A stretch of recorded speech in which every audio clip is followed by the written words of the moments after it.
पर सूरदास जी हंसते हुए कहते हैं, जाको मनमोहन अंग करे, वा को केस खसे नहीं सिरते, जो जग बैर परे। जितने तारे गगन में उतने शत्रु होए, पर कृपा हो गिरधर लाल की तो बाल न बाका। कौन मिटाए उसे, इसको राखे पिया, कौन मिटाए उसे, जिसको राखे पिया।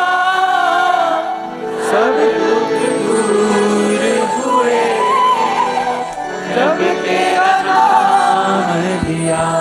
उधर से दुर्वासा पहुंचे, उधर से द्वारिकाधीश। द्रौपदी ने कहा, आप अचानक?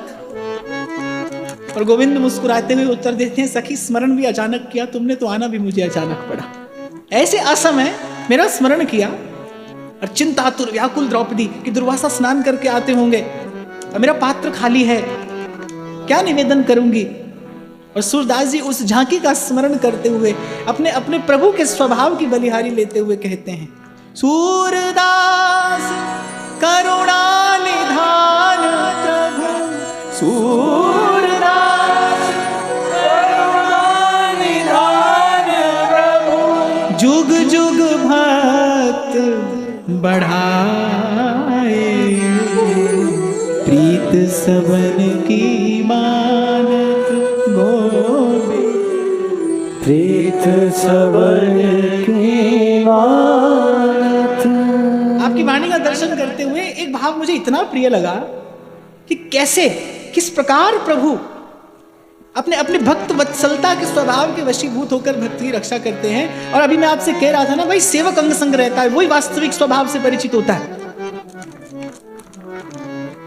बड़े लोगों से भी मैंने सुना है, बोले किसी व्यक्ति का अगर आप वास्तविक स्वभाव जानना चाहते हैं तो उसके घर के किसी सेवक सहयोगी से पूछिए, जो उसका वास्तविक स्वभाव क्या है वो जानता है। तो प्रभु का वास्तविक स्वभाव प्रभु के सेवक जानते हैं।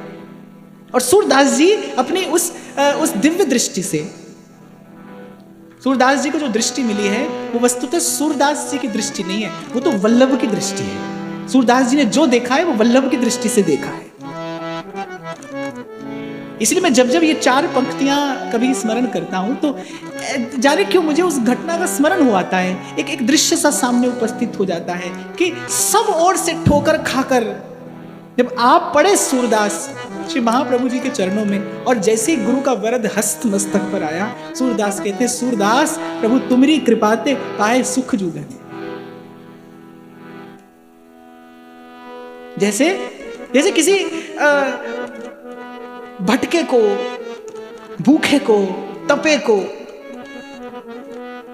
कोई ठौर मिल जाए, कोई ठिकाना मिल जाए, ऐसे ऐसे जब वल्लभ के चरण मिले सूरदास को, तब कहा सूरदास ने, भरोसो दृढ़ इन चरण। और सूरदास जी की ये बात आपके मेरे सबके लिए विचारणीय है कि साधन और नहीं या कली में, जहां सो होत निबेरो, जहां सो होत निबेरो।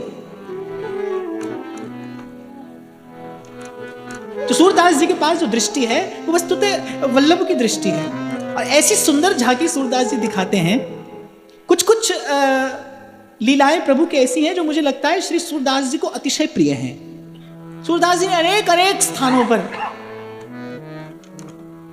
भिलनी के बेर और सुदामा के तंदुलों का स्मरण किया है, विदुरानी के छिलके की बात करते हैं। और ऐसे ही सूरदास जी को एक झांकी और बड़ी प्रिय है अपने गोविंद की, प्रेम के बस अर्जुन रथ हाँ क्यों भूल गए ठकुराई। अच्छा, सूरदास जी को इस झांकी में सबसे प्रिय क्या है? प्रभु का सारथी के स्थान पर बैठना ना।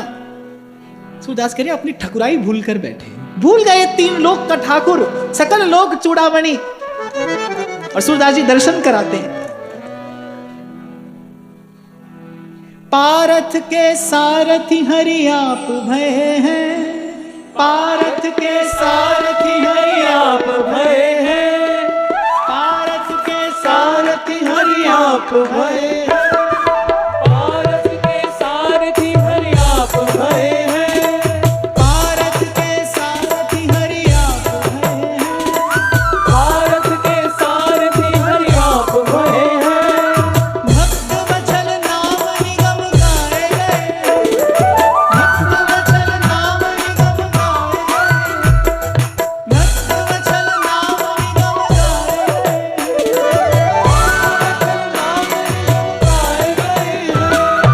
सूरदास जी कहते हैं, प्रभु आपकी सी करुणा का विचार करके आगम निगम आपको भक्त वत्सल कहते हैं।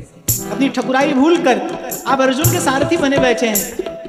पारथ के सारथी हरि आप भये हैं।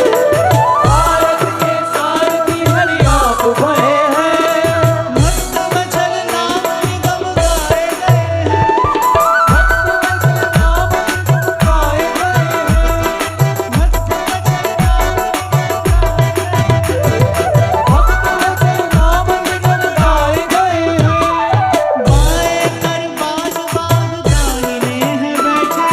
बाएं कर बाज बाग दाहिने। कैसा सुंदर दर्शन करा रहे हैं सूरदास जी कि बाएं हाथ में उन अश्वों की लगाम है, दाहिनी ओर द्वारिकाधीश बैठे हैं। बाएं कर बाज बाग दाहिने हैं बैठे। हाकत हरि हाक देत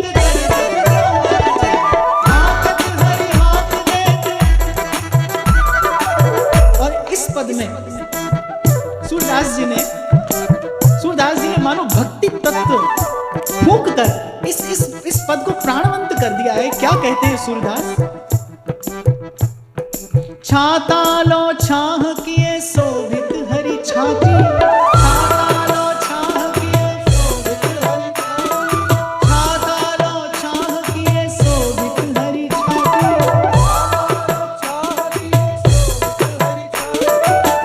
अर्जुन की ओर आने वाले एक एक बाण को, एक एक प्रहार को रोकने के लिए अरे प्रभु अपना वक्षस्थल आगे किए बैठे हैं। छाता लो छाह किए शोभित हरि छाती। लागन नहीं देत कहूँ समर आँच ताती। लागन नहीं देत कहूँ समर आँच। कहते हैं रण क्षेत्र में चलने वाली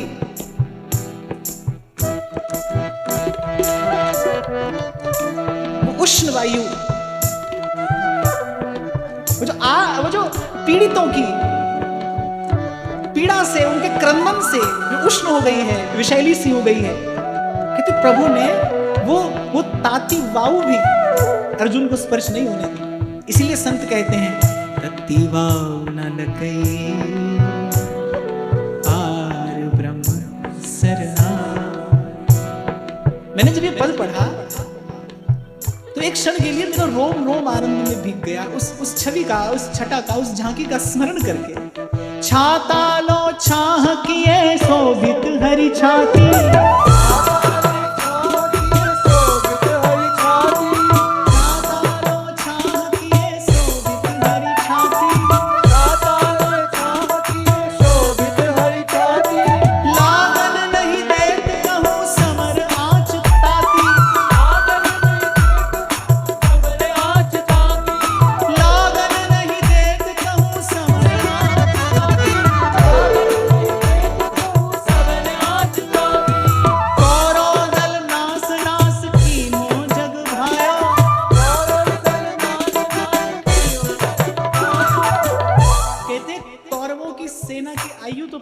दृष्टि से हर ली थी। कौरव दल नास नास कीनो जग भायो। और अंत में सूरदास कहते हैं शरण गए राख लेत सूर सुजस गायो। शरण गए राख लेत सूर सुजस गायो। राख लेत सूर सुजस गायो। शरण गए राख लेत सूर सुजस गायो। शरण गए राख लेत सूर सुजस गायो। पारथ के सारथी हरि आप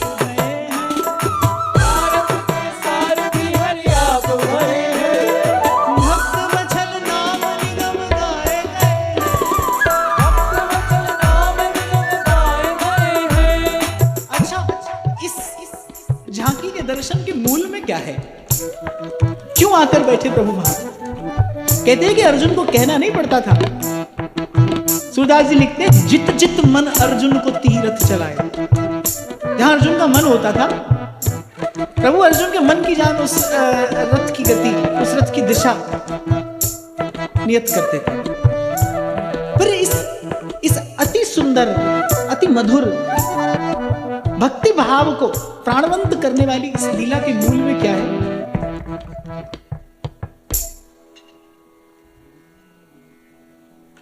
बताइए।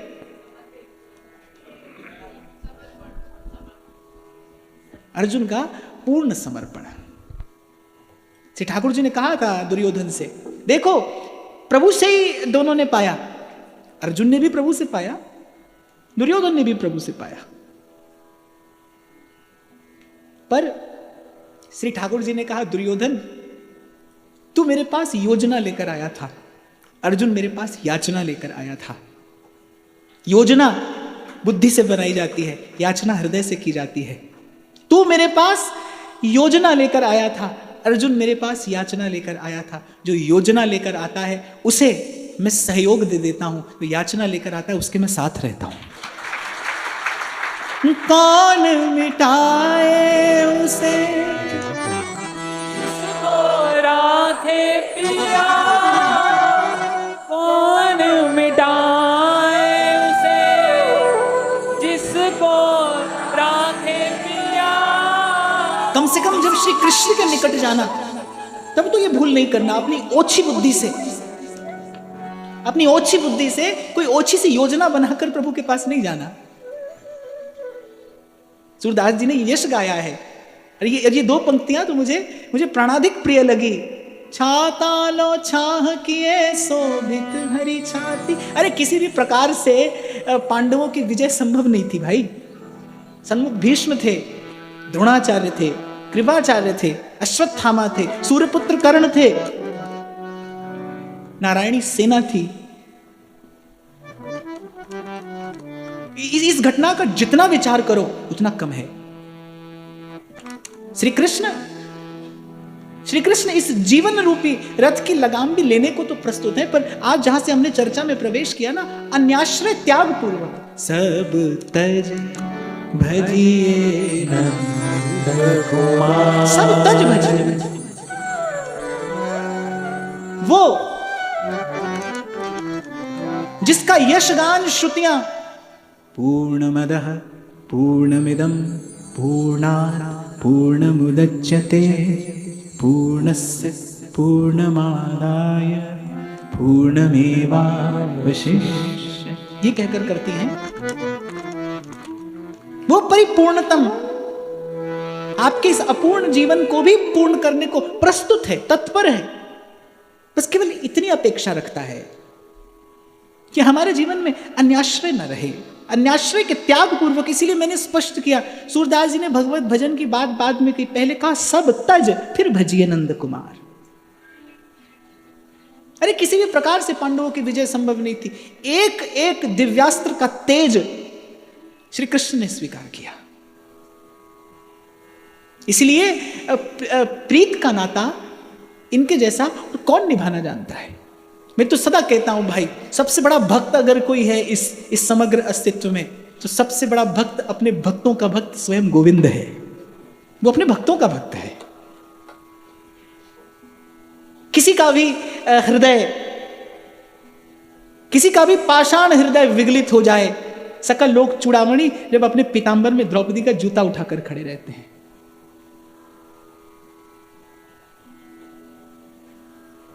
कहते हैं भीष्म जैसे बड़े बड़े गंभीर विचारवान, जो सदा प्रभु के उस शांत स्वरूप में निमग्न रहते हैं, जिनकी गतिमति स्थिर रहती है। शांताकारं भुजगशयनं पद्मनाभं सुरेशम। वो भीष्म भी जब दर्शन किया ना, कहते हैं द्रौपदी का जूता था पीतांबर के कोने में, और जब पकड़ी गई प्रभु की चोरी तो वहां लगे कन्हैया हंसने में और यहां लगे पितामह रोने में। इसलिए सबसे बड़ा भक्त तो भाई स्वयं गोविंद है, उसके जैसी भक्तों की भक्ति कौन करता है।